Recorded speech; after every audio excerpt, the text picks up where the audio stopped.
how can you get and set HTML attributes in JavaScript. Let's imagine we're going to have this link right here, and this one should redirect the user to Google, for example. So let's get the Google link right here, and let's copy and paste that one in here. So this anchor tag should redirect the user to Google.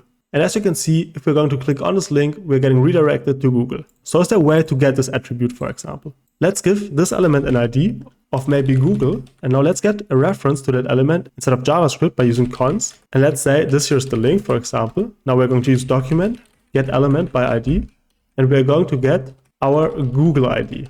And now let's, for example, just console.log link.getAttribute.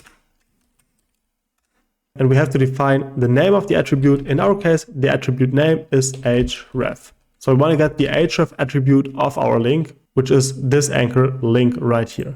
Let's execute that one. And as you can see, we are getting the attribute right here instead of the console. Is there also a way to set a new attribute? And obviously there is. So you can also say link.setAttribute. What kind of attribute do we want to set? Maybe in this case, we want to set the target attribute of our link. So this is the name of the attribute.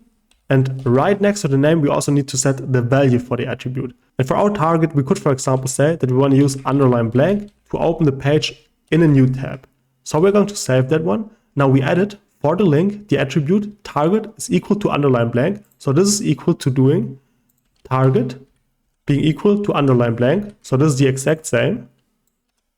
Now we'll save that one. We are going to click this link, and as you can see, this link opens in a new tab. So we successfully added this attribute. So use the variable name that is a reference to your element, followed by getAttribute to get an attribute, or followed by setAttribute to set an attribute.